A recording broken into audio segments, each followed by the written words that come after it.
Un policier nommé Luc arrête un criminel psychotique et l'enferme dans une cellule avec un autre prisonnier. Il retourne ensuite patrouiller dans les rues.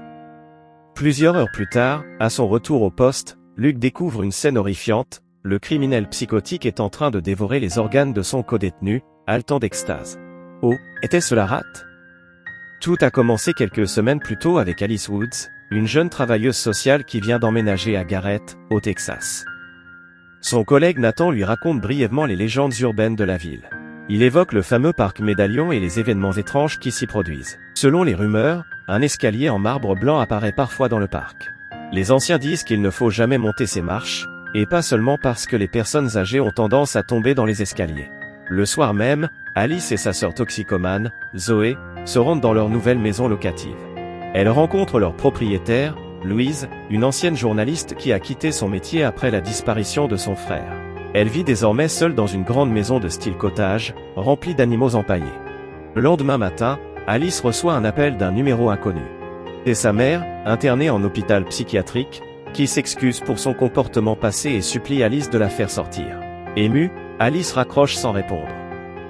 Plus tard, Nathan emmène Alice chez sa première cliente, Tanya Marcus, et sa jeune fille Isabelle. Il explique que les autorités locales veulent retirer Isabelle à sa mère et prévient que cette affaire pourrait être compliquée. En chemin, il traverse un quartier nommé Butchers Block.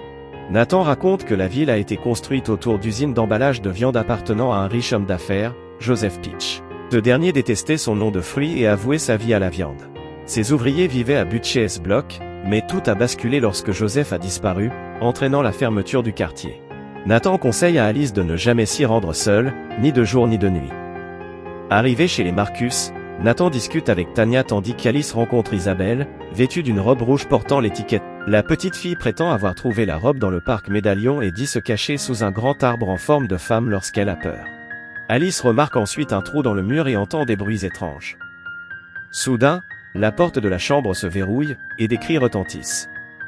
Nathan défonce la porte, mais Tanya et Isabelle ont disparu. Les travailleurs sociaux appellent la police. L'officier Luc Vanik arrive sur place, pensant que Tanya a fui avec sa fille.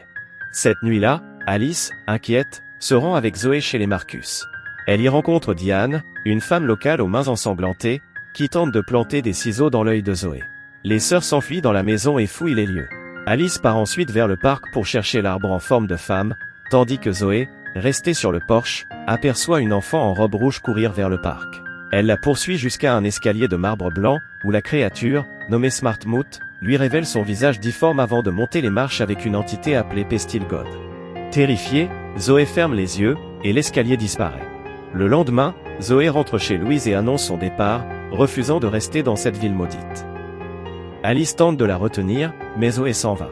Plus tard, Alice découvre dans les coupures de journaux de Louise que Joseph Pitch, l'homme qu'elle a rencontré dans le parc, a disparu en 1952. Pendant ce temps, Joseph approche Zoé à un arrêt de bus. Alice et Louise retournent au parc, où Alice aperçoit à nouveau l'enfant en robe rouge suivre un homme en costume des années 1950 vers l'escalier de marbre. Une étrange sonnerie la fait perdre connaissance. À son réveil, elle rentre et trouve Zoé vêtue d'une robe rétro, affirmant qu'elle est désormais guérie. Pendant ce temps, près d'une décharge locale, Luc et son coéquipier sont en service lorsqu'une femme, Diane, atterrit soudainement sur le capot de leur voiture. La pauvre femme est harcelée par un homme psychotique vêtu d'un costume style années 1950. Il dit des choses comme « Regarde-moi et « Attrape celle-là, ma chérie ». Luc le repousse violemment au sol, mais l'homme continue de rire de manière inquiétante. Il révèle s'appeler Robert Pitch et annonce son intention de faire de Luc un « projet spécial ». Malgré tout, l'officier emmène Robert au poste et le jette en cellule avec un autre prisonnier. Luc part ensuite à la recherche de la femme harcelée, mais ne la trouve pas et doit rentrer bredouille. À son retour au poste, une vision cauchemardesque l'attend. Robert, complètement nu, est en train de dévorer le foie de son codétenu avec délectation. « C'est meilleur que le grand Gatsby », murmure-t-il. Plus tard, une équipe de policiers et de médecins nettoie les lieux. Le père de Luc, qui s'avère être le chef de la police, arrive et l'informe qu'ils vont faire évaluer Robert psychiatriquement. Cependant, cette nuit-là, alors que Luc rentre chez lui, il assiste à une scène suspecte. Deux officiers proches du chef libèrent Robert et le conduisent en voiture civile vers le parc Médaillon. Intrigué, Luc les suit et voit Robert monter un long escalier de marbre en compagnie d'un vieil homme. Pendant ce temps, dans leur maison, Louise et Alice entendent un bruit dans le couloir. Elle y trouve une enveloppe contenant une invitation de la famille Peach pour un dîner à minuit au terrain de jeu. Arrivée sur place, elle découvre une table dressée où Joseph les invite à s'asseoir. Une maison apparaît soudain autour d'eux, et Louise reconnaît les membres de la famille Peach, le patriarche Joseph, son fils aîné Robert, sa femme Eddie, leur ami géant James, le frère Aldi, la grand-mère Ruth et l'épouse de Joseph, Evina. Soudain, une bourrasque éteint les bougies et la famille disparaît. Alice se retrouve seule avec Joseph, qui lui promet « pas de douleur et un minimum de sang ». Il perce alors son crâne avec une perceuse, révélant une créature miniature nommée « Monsieur Schizophrénie » dans son cerveau. Joseph l'invitait à monter l'escalier pour rejoindre sa famille avant de disparaître. Alice se réveille à la table du terrain de jeu, entourée de viande putréfiée et de membres humains, dont la main coupée de Tania. Horrifiées, les deux femmes fuient en vomissant. De retour chez elle, Joseph apparaît à Zoé dans la baignoire, lui promettant qu'elle ira mieux si elle mange quelque chose. Le lendemain, Luc, Alice et Louise se croisent près du parc. Le policier admet avoir vu un criminel monter l'escalier de marbre, mais Alice, trop perturbée, l'ignore.